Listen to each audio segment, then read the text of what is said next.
Pai, em nome de Jesus, Senhor, nós te pedimos, Espírito Santo de Deus, venha sobre nós, venha abrir o nosso entendimento para a tua vontade, alinha o nosso coração segundo o teu coração, Senhor. Apresento a cada um que está aqui, saíram da sua casa, ó Deus, porque desejam te adorar e também desejam um direcionamento da tua parte. Então que o Senhor venha se revelar de uma maneira poderosa sobre cada um, Pai. Peço ao Senhor, coloque quantos anjos forem necessários aqui, ó Deus, cancelando toda a ação do mal, todo engano, toda acusação, todo levante de Satanás caia por terra em nome de Jesus. E o Senhor é o nosso Rei, que o Senhor venha governar a nossa vida, a nossa casa, a nossa família, e que em tudo o teu nome seja bendito, em nome de Jesus. Quem concorda, diga amém. Abra a sua Bíblia em Atos capítulo 5, eu tenho um tema para essa mensagem, o tema dessa mensagem é: não lute contra Deus. Não lute contra Deus. Você pode dizer a mim assim: pastor Rogério, mas como assim lutar contra Deus? É possível lutar contra Deus? A Bíblia diz que é.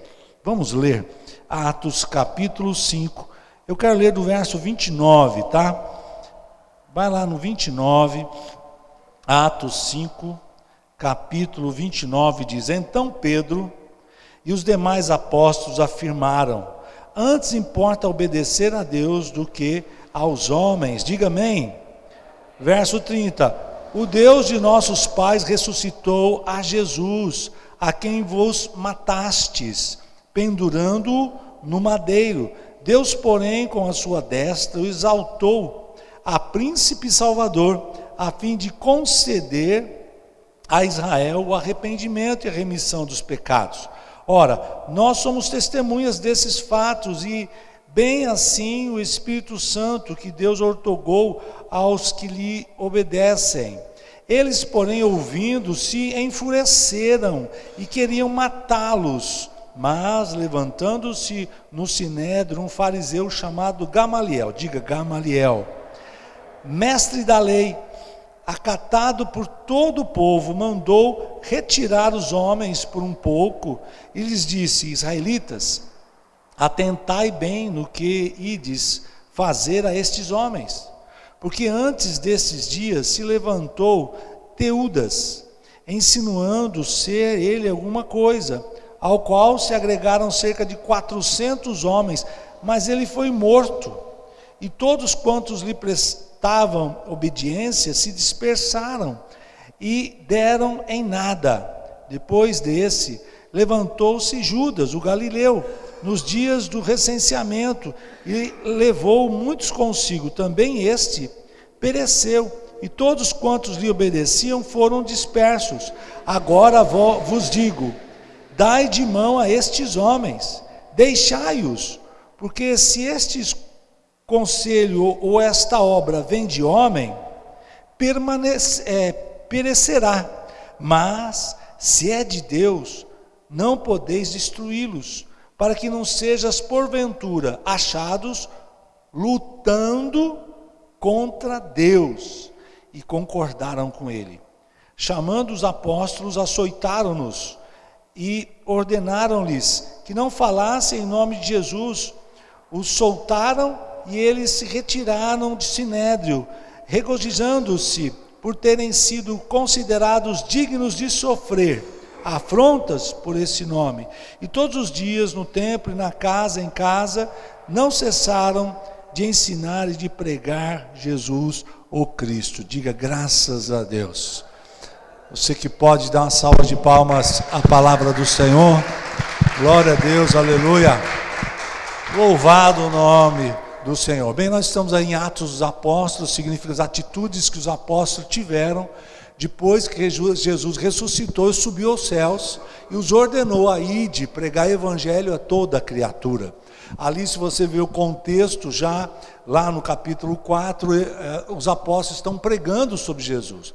Os apóstolos estão falando sobre o amor de Deus, não é? Estão querendo levantar fiéis a Cristo. E eles vão pregar onde? No templo, não é? E pregaram também em casa. Só que a igreja daquela época se sentia afrontado por eles, não é? Porque a igreja que tinha levado a Jesus à cruz, não é? Então eles não queriam que falassem de Jesus, porque cada vez que as pessoas acreditavam em Cristo, olhavam para eles e falavam: eles crucificaram o meu Jesus. O que acontece? Os prenderam no capítulo, já no começo do capítulo 5, você vai ver que prenderam Pedro e os apóstolos, encerraram eles nas prisões e colocaram uma pessoa lá fora, um vigia lá fora. À noite, um anjo foi lá, apareceu dentro da cela, abriu a porta e os levou para fora, os discípulos, e falou: vai pregar o evangelho no templo. É interessante que nós estamos no templo. Aqui é um lugar de pregar o evangelho, amém?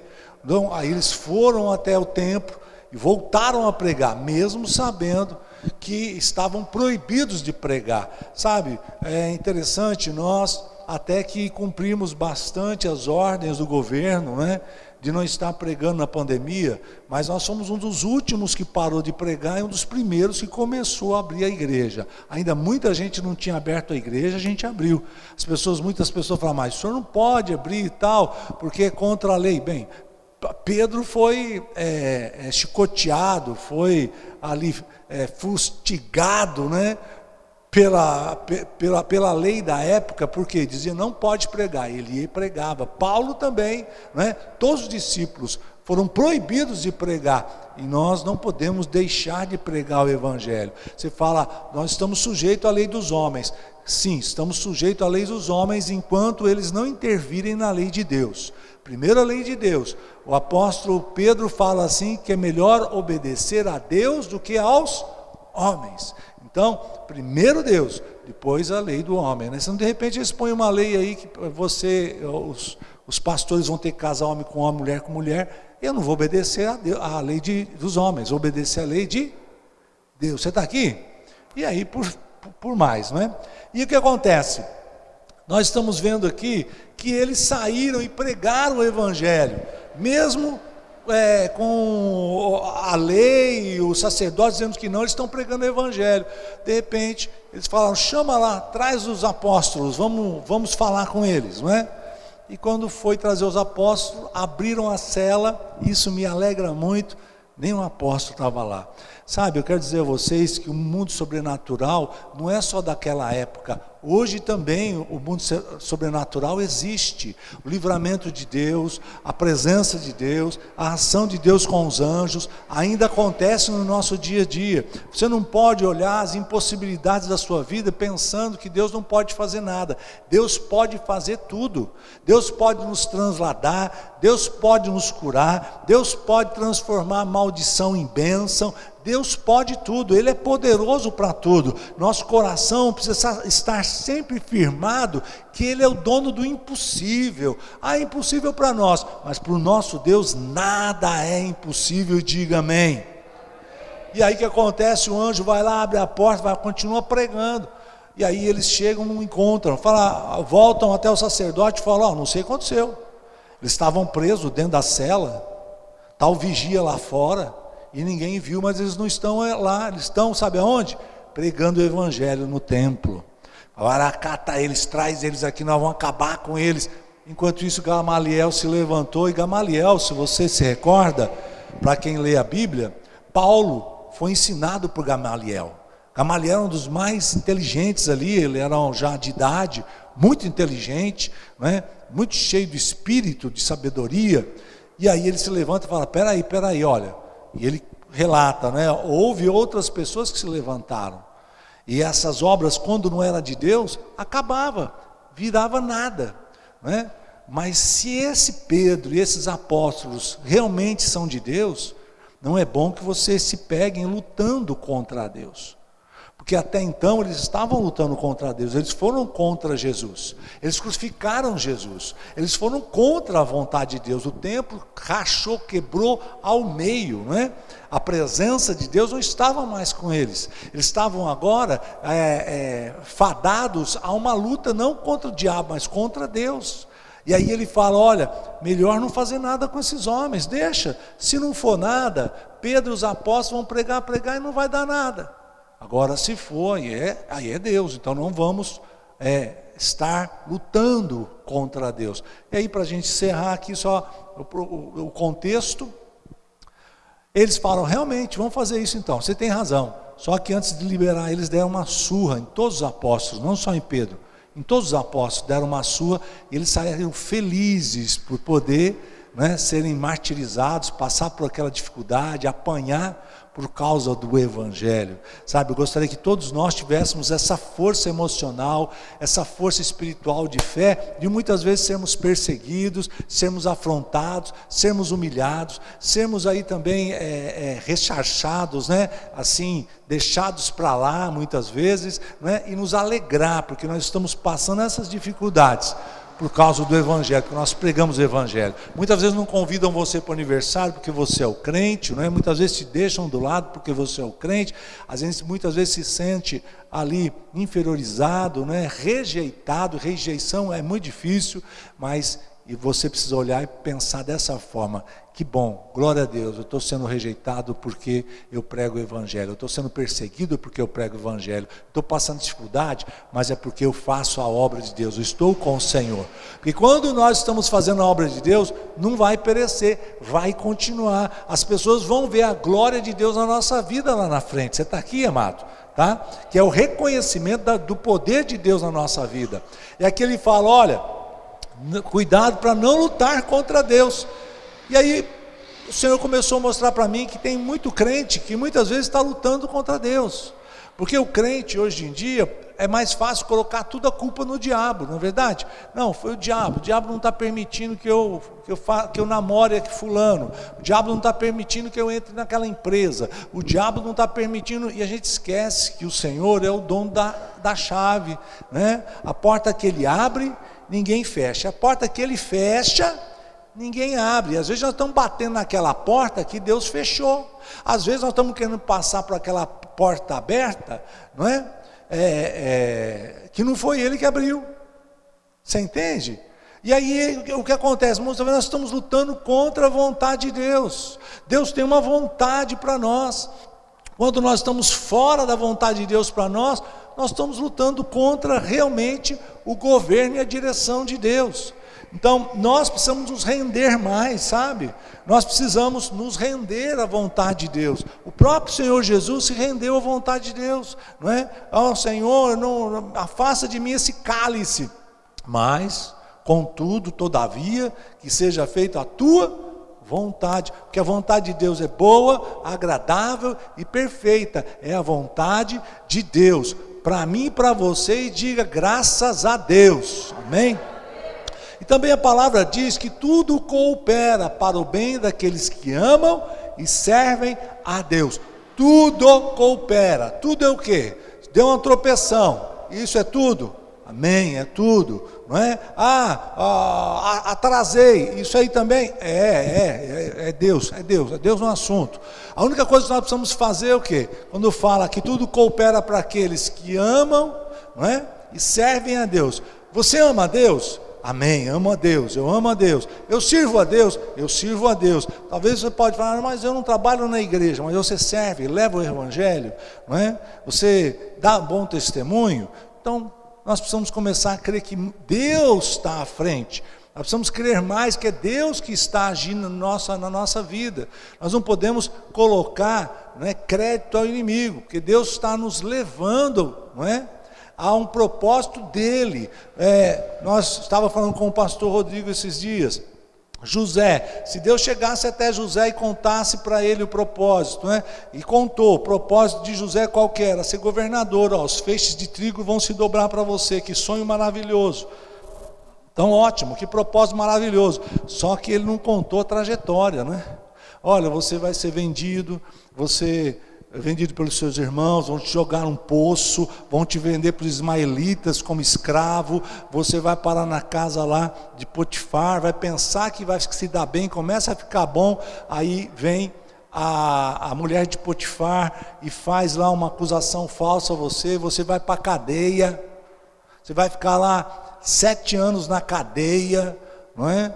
E lá mesmo na cadeia, depois você vai prosperar. Peraí, esse negócio está ficando meio difícil. Vamos pensar direito, eu acho que eu não quero esse negócio não, está meio complicado, não é? Deus mostra o destino, mas Ele não mostra a trajetória, porque muitas vezes a gente não vai aceitar a trajetória, só que depois que José é o governador do Egito, só abaixo de Faraó, não é? Chega todo o povo dele, a família, pai, irmão, que ia morrer de fome, ele abriga todos e salva todo o povo dele. Então precisou passar por tudo isso para que depois, ele, além dele ser salvo, Deus ser glorificado na vida dele, ele salvasse todos da família dele. E ele naquela posição, se você perguntar para ele assim, valeu a pena? Ele vai olhar para trás todo o sofrimento e vai falar, valeu a pena. Valeu a pena. Mas vai falar para ele se está valendo a pena quando ele está na prisão. Vai perguntar para ele se está valendo a pena quando ele está no buraco lá, jogado na cisterna. Vai perguntar para ele se valeu a pena na hora que ele foi vendido para os ismaelitas como um escravo. Naquele momento, na dor, nada vale a pena. Então, eu e você, se nós estamos no momento do processo, você precisa começar a colocar o teu coração no propósito de Deus. Né? Porque o propósito de Deus para você e para mim é excelente. Às vezes o processo está difícil, mas quando você chegar lá e tomar posse daquilo que Deus separou para você, com certeza você vai falar o quê? Valeu a pena. E vai valer a pena. E vai valer a pena na sua vida. E vai valer a pena. E diga amém. E glória a Deus. Dá uma salva de palmas a Jesus. Pensei que você ia jogar a Bíblia para cima, correr para lá e para cá. É verdade, vai valer a pena. Vai valer a pena. Na hora da dor não parece, mas nós precisamos ser resilientes, sabe? Como o pastor Rodrigo falou aqui, quem vai vencer não é quem chega primeiro, chega segundo, é quem é resiliente. Resiliente o que é? Que não desiste, que continua, não é? Ah, não estou correndo, mas estou andando. Ah, não estou andando, mas estou me arrastando. Está aqui, querido? Tá? Mas não desiste, né? Então o Senhor vai nos dar a vitória. Primeira coisa que nós não podemos ser pegos lutando com Deus é o seguinte: Deus tem um propósito de bênção para você, e diga amém. Como eu posso lutar com isso? Deus tem um propósito de bênção para mim, mas só que o ser humano é complicado, né? Por exemplo, Deus fala, não quero que você morra. Aí o cara quer fumar, o cara quer beber, o cara quer buscar a morte, né? Você já entendeu? Está entendendo? Então, ele tem um propósito de bênção para a gente. Aí a pessoa fala, não, eu vou me relacionar com aquela pessoa, mas aquela pessoa não é de Deus, não se relaciona com ela não é de Deus, é julgo desigual, não, mas eu vou me relacionar. Então, aí se pega lutando contra Deus, porque Deus tem um propósito de bênção para nós, diga amém. E toda vez que você pega uma bifurcação para o caminho da maldição, toda vez que você pega uma bifurcação para um caminho errado, diferente da vontade de Deus, você começa a lutar contra Deus. Porque Deus não quer que você seja amaldiçoado, Deus não quer perder você para o diabo, Deus não quer que você seja infeliz. Deus tem um propósito, não é? O que é? Fazer você ser muito abençoado, e diga amém. Eu quero ler com vocês lá em Mateus capítulo 5, verso 15. O nosso obreiro Anderson vai nos ajudar para ser mais rápido, não é? Então nós não podemos ser pegos lutando contra Deus. De que forma? Deus quer nos abençoar, quer dizer, o propósito dele é que sejamos abençoados, e a gente tomar um caminho diferente desse. Diz assim: e também ninguém acende uma candeia e a coloca debaixo de uma vasilha. Ao contrário, coloca no lugar apropriado, e assim ilumina a todos os que estão na casa. Eu não gosto dessa tradução não, viu? Essa tradução aí, ela não é muito perto da original não. Eles tentam colocar uma forma de falar mais parecida com a nossa, né? Mas, olha lá, outra tradução é isso? A mesma? Vai para outra tradução? Nem os que acendem uma candeia colocam debaixo do alqueire. Olha lá, está vendo? É isso aí. Mas no velador. E assim ilumina todos que estão na casa. É que as pessoas não entendem o que é velador, então coloca um lugar apropriado. Lugar apropriado não sabe que lugar que é, não é? Então aqui está falando alqueire, não é? Primeiro, alqueire é cama, acende a luz, não põe a luz debaixo da cama. E também, depois, fala sobre velador. Velador é lugar alto, para colocar lâmpada, para iluminar toda a casa. O que ele está falando dessa lâmpada? Quem que é essa lâmpada? Essa lâmpada é eu, é você, somos nós. Ele fala, não vou acender você. O que é acender você? Colocar a luz de Cristo em nós. Nos acender, colocar Espírito Santo, nos encher do Espírito Santo, nos encher da graça de Deus, nos encher do poder de Deus, porque em Jesus há poder, e diga amém. Para colocar embaixo da cama, para colocar na parte inferior, para colocar debaixo da vasilha. Ele não vai fazer isso para a gente ficar pequenininho, ficar lá embaixo, não. Ele vai colocar a presença, a graça, o poder de Deus, para nos tirar lá de baixo, e nos colocar onde? No velador, para que Ele seja glorificado através da nossa vida. O velador é lugar alto, não é? Ele não quer nos deixar lá de rabo, Ele quer nos deixar de cabeça, e diga amém. Mas só que muitos de nós, muitas vezes, abortamos a vontade de Deus na nossa vida. Sabe, os nossos sentimentos carnais, às vezes, faz com que a gente aborte a vontade de Deus na nossa vida. A gente acaba abrindo brecha, acaba reclamando, acaba fazendo como os israelitas, que saíram lá, saíram com destino à terra prometida, entrar no deserto. Aquele deserto era para chegar em 15 dias. Eles demoraram quantos anos? 40. Porque no deserto, eles entraram no deserto e Deus mandou provisão, comida do céu, maná. Deserto não tem nada, você não precisa plantar, não precisa fazer nada, começa a cair maná. Aí o povo, que delícia, maná, estamos feitos, tal. Passou uma semana, eles fizeram o quê? Reclamaram do maná. Pô, esse negócio de maná já encheu a paciência, não é verdade? Essa provisão não dá mais. Aí começaram a reclamar. Aí até então, a nuvem que eles ficavam embaixo durante o dia era ótima. De repente estão reclamando da nuvem, de repente estão reclamando da coluna de fogo, de repente estão reclamando do próprio Moisés, estão reclamando de tudo. Vocês estão aqui? E Deus fala assim, mas que povo é esse? Que povo, a palavra é inconstante. Que povo inconstante tem fé, depois não tem fé. Tem fé, depois reclama, não tem mais fé. Quer tudo, vou arrebentar a boca do balão, vou evangelizar, vou fazer, vou ser ungido, pastor, diácono e tal. De repente eu não quero nada, quero sair da igreja. Estou pensando em parar, pensando em tirar férias, né? Que povo que? Inconstante. Na inconstância era para chegar do outro lado em 15 dias, demorou quanto tempo? 40 anos, lutando contra Deus. Deus tem um propósito, quer colocar você no velador. Deus tem um propósito, abençoar a sua vida em todas as áreas, todas as áreas. O que nós precisamos fazer? Confiar no Senhor, trabalhar a nossa gratidão, e trabalhar a nossa constância. Precisamos sempre estar apaixonados, sempre forte, nunca deixar baixar a guarda, nunca dizer que vamos desistir, nunca dar uma forcinha para Satanás contra a nossa vida. Por quê? O Senhor nos fez mais que vencedores, e diga amém. A palavra de Deus diz que não existe nada, nenhum peso que nós não possamos suportar. Talvez você esteja passando dificuldade agora, você consegue suportar, porque se Deus te permitiu, você tem força para isso.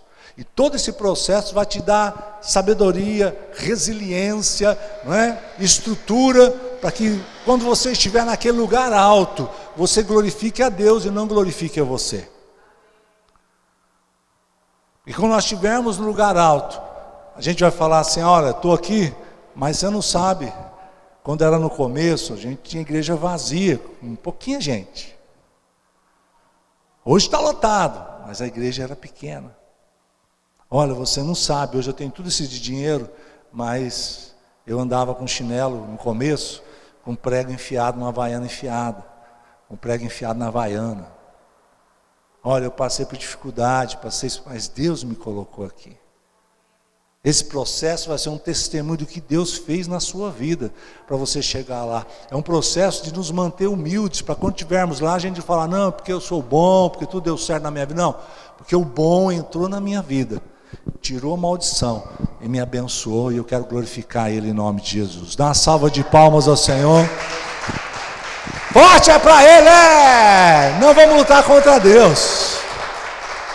Aleluia, não vamos ser pegos lutando contra Deus, não vamos ser pegos lutando contra Deus, não vamos ser pegos lutando contra Deus, aleluia, glória a Deus, aleluia, aleluia. Primeira coisa, Deus tem um propósito de bênção para você e para mim, diga amém.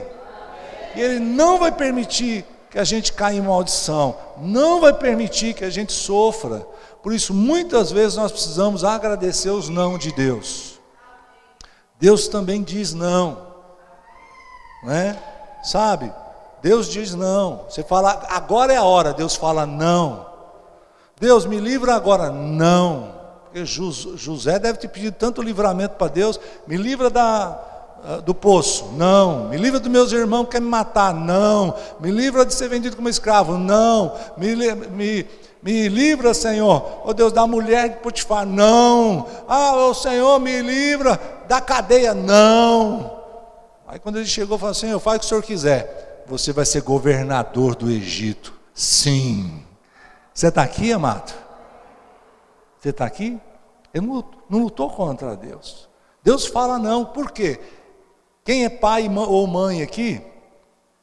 Quantos sim, quantos não você fala para os seus filhos? Você fala mais sim?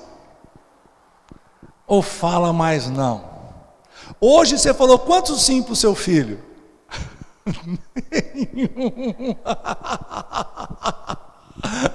Tem gente aqui falando assim, eu falei só não. Não, não, não, não, não. Por quê? O pai, a mãe odeia o filho? Não, ama o filho. E está marcando ele para que ele seja abençoado, que ele seja protegido, que ele seja guardado. Então, querido, amado, começa a agradecer os não de Deus. Senhor, obrigado por aquele livramento que eu já vejo como livramento. Obrigado porque o Senhor fechou a porta, glória a Deus. Obrigado, Senhor, eu não vou lutar contra o Senhor não. Eu sei que o Senhor está na minha vida. Diga assim, o meu Deus está na minha vida e está operando maravilhas. Porque Ele me ama e provou isso na cruz do Calvário. Senhor, eu te agradeço pelos nãos, pelas portas fechadas ou abertas, porque é o Senhor que reina na minha vida. E eu te agradeço e mantenho a minha fé em nome de Jesus. Que povo abençoado, dá uma salva de palmas para vocês. Glória a Deus, aleluia. Glória a Deus, aleluia. Portanto, não é? Portanto, hoje eu tinha quatro itens que a gente ia degustar, mas meu tempo já foi embora, tá? Deu tempo só de eu falar isso aqui. Semana que vem, se a gente puder, na quarta-feira, a gente continua falando sobre não lutar contra Deus, amém? Hoje nós falamos, primeira coisa, Deus tem um propósito de bênção para a sua vida, e muitas vezes, sem perceber, a gente se pega lutando contra Deus, porque a gente pensa que a forma que nós queremos vai nos abençoar, mas Deus tem o propósito e a forma dele para nós, amém, queridos? Vamos ficar em pé, eu quero orar com vocês a esse respeito, glória a Deus, aleluia. Esse Deus é maravilhoso, amém? Amém, não vamos fugir do processo, não vamos fugir do processo. Eu creio que você está na mão de Deus e diga amém. Aleluia. Recados, que bênção, hein? Isso aqui eu preciso do óculos para ler isso. Feche seus olhos. Espírito Santo, Deus, primeiramente eu peço ao Senhor, coloque em cada coração, meu Pai, o teu propósito. o teu amor. O Senhor não morreu, meu Pai, pela tua igreja, por cada um aqui, para que estejamos perecendo. Sabemos que o Senhor quer colocar cada um no velador. Eu peço ao Senhor, meu Pai, que venha dar força a cada um para que passe pelo processo. Ó Deus, que o Senhor venha fortalecer, que o Senhor venha mostrar que o propósito vale a pena, Senhor, passar pelo propósito, pelo processo. Peço ao Senhor que venha dar também, Senhor, ó Deus, esse coração de resiliência. Ó Deus, que o Senhor tire toda a inconstância, Senhor, em nome de Jesus. Aqueles que foram inconstantes, ó Deus, que estejam agora se arrependendo, pedindo perdão pela inconstância, por agora ter fé, por agora depois não ter mais fé, por agradecer, depois reclamar. Ô Senhor, sabemos que o Senhor está em todo momento em nossa vida. O diabo não pode nos tocar, porque somos teus e estamos no teu colo, Senhor. Te agradecemos pelo processo e te pedimos, nos dá força para passar por eles, porque nós vamos tomar o teu propósito na nossa vida. Vamos subir, sim, meu Pai, no velador, Senhor, em nome de Jesus, e ali vamos glorificar o teu nome na nossa vida. Vamos glorificar o teu nome nos nossos relacionamentos, nas nossas finanças, nas nossas saúde. Vamos glorificar o teu nome, Senhor Deus, com a nossa família, Senhor, em nome de Jesus, Senhor. Vamos glorificar o teu nome sendo usado por ti, meu Pai, com dons, com sinais e maravilhas, Pai, em nome de Jesus, Pai. Porque toda honra, toda glória, todo louvor é ao Senhor, em nome de Jesus. Quem concorda, diga amém. Dá salva de palmas a Jesus. Glória a Deus. Aleluia. Antes que você assente, aponta para o irmão de distante aí e diz: a Deus tem um propósito de bênção para você. Não luta contra isso, não.